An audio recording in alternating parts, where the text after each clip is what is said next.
بات کر رہے ہیں مزدوروں کے عالمی دن کے حوالے سے، اور آپ کو بتانے جا رہے ہیں وہ حقائق جو اس دن کے ساتھ منسوب ہے، اور ہم میں اکثریت یکم مئی یعنی مزدور ڈے کی حقیقت سے ناواقف ہے۔ لیکن ویڈیو شروع کرنے سے پہلے آپ سے گزارش ہے کہ ویڈیو کو لائک کر کے چینل کو ضرور سبسکرائب کر لیجئے اور بیل آئیکن پہ کلک کر دیجئے۔ یوم مئی مزدور کا عالمی دن یا لیبر ڈے ہم کیوں مناتے ہیں اور اس کی کیا حقیقت ہے؟ تو جناب، ہوتا یہ تھا کہ مغربی ممالک میں مزدور کی زندگی ایک جانور کی طرح تھی اور ان سے جانوروں کی طرح کام لیا جاتا تھا، اور وہی مغربی اقوام جو آج ہیومن رائٹس کا راگ الاپتے نہیں تھکتے، غریب عوام کو بالکل ایسے سواری کے لیے استعمال کرتے تھے جس طرح جانوروں اور مویشیوں پر سواری کی جاتی ہے، اور دن میں 16 گھنٹے مزدور کام کرتے تھے۔ تنخواہ بھی کچھ خاص نہیں تھی، اوور ٹائم کا تصور ہی نہیں تھا۔ ڈیوٹی کے دوران اگر کوئی مزدور زخمی ہو جاتا یا مر جاتا تو اس کے تمام اخراجات خود مزدور کے ذمے تھے۔ فیکٹری یا ملک کی طرف سے ایسا کوئی قانون نہیں تھا کہ مزدوروں کو زخمی ہونے کی صورت میں اس کا علاج کروایا جاتا۔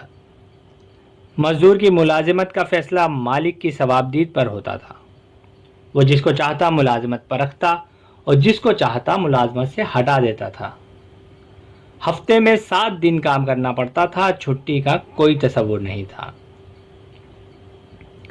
ان تمام مسائل کو حل کرنے کے لیے امریکہ اور یورپ میں مزدوروں نے مختلف تحریکیں چلائیں۔ 1884 میں federation of organized traders and labour unions نے اپنا ایک اجلاس منعقد کیا جس میں انہوں نے ایک قرارداد پیش کی۔ قرارداد میں کچھ مطالبے رکھے گئے، جن میں سب سے اہم مطالبہ یہ تھا کہ مزدوروں کے اوقات کار کو 16 گھنٹوں سے کم کر کے 8 گھنٹے کیا جائے۔ مزدوروں کا کہنا تھا کہ 8 گھنٹے کام کے لیے، 8 گھنٹے آرام کے لیے اور 8 گھنٹے ہماری مرضی کے۔ یہ مطالبہ یکم مئی سے لاگو کرنے کی تجویز پیش کی گئی۔ اس دن امریکہ کے محنت کشوں نے مکمل ہڑتال کی۔ 3 مئی کو اس سلسلے میں شکاگو میں منعقد مزدوروں کے احتجاجی جلسے پر حملہ ہوا جس میں 4 مزدور ہلاک ہوئے۔ اس بربریت کے خلاف محنت کش احتجاجی مظاہرے کے لیے ہے مارکیٹ اسکوائر میں جمع ہوئے۔ پولیس نے مظاہرہ روکنے کے لیے محنت کشوں پر تشدد کیا۔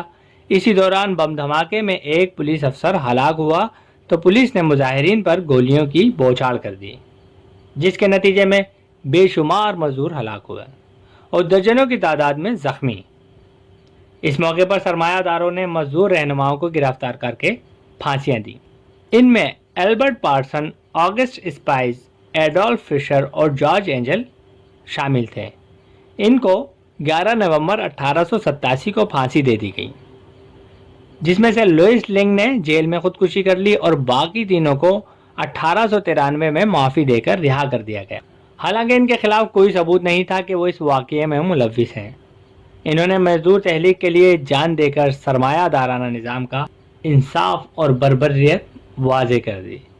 ان ہلاک ہونے والے رہنماؤں نے کہا، تم ہمیں جسمانی طور پر تو ختم کر سکتے ہو لیکن ہماری آواز نہیں دبا سکتے۔ جب مزدوروں پر فائرنگ ہو رہی تھی تو ایک مزدور نے اپنا سفید جھنڈا ایک زخمی مزدور کے خون میں سرخ کر کے ہوا میں لہرا دیا۔ اس کے بعد مزدور تحریک کا جھنڈا ہمیشہ سرخ رہا۔ 1889 میں ریمنڈ لیون کی تجویز پر یکم مئی 1890 کو یوم مئی کے طور پر منانے کا اعلان کیا گیا۔ اس دن کی تقریبات بہت کامیاب رہیں۔ اس کے بعد یہ دن عالمی میں یوم مزدور کے طور پر منایا جانے لگا، سوائے امریکہ، کینیڈا اور جنوبی افریقہ کے۔ لیکن بعد ازاں ان ممالک میں بھی لیبر ڈے منایا جانے لگا، اور اس کے بعد مزدور طبقے کی عالمی تحریک بڑی تیزی سے پھیلی اور 40-50 سالوں میں دنیا کی تقریباً نصف آبادی پر مزدور طبقے کا انقلابی سرخ رنگ کا پرچم لہرانے لگا، اور آج یہ دن پوری دنیا میں منایا جاتا ہے۔ دراصل یہ دن مغربی ممالک کے سرمایہ دارانہ نظام کے ظلم کی وہ داستان ہے جو انہوں نے محنت کشوں پر کی ہے، اور ان کے حقوق دبانے کی بہت کوشش کی، لیکن وہ اپنے ظلم کو نہ چھپا سکے اور بالآخر مزدوروں کے حقوق کے لیے یہ دن منایا جانے لگا۔ لہٰذا یہاں ہمیں ماننا پڑے گا کہ اسلام ایک مکمل ضابطہ حیات ہے، اور اس ضابطہ حیات میں تو اس حد تک حکم دیا گیا ہے کہ مزدور کو مزدوری اس کے پسینہ خشک ہونے سے پہلے دے دی جائے۔ یعنی ہیومن رائٹس کی اعلیٰ ترین مثال ہمیں اس دین میں ملتی ہے، لیکن ضرورت صرف اس بات کی ہے کہ ان احکامات کو ہم اپنی زندگیوں میں شامل کریں تو ہم دنیا کی مثالی قوم بن سکتے ہیں۔ ناظرین، اگر یہ ویڈیو آپ کو پسند آئی ہے تو اسے لائک کیجئے اور شیئر کیجئے۔ شکریہ۔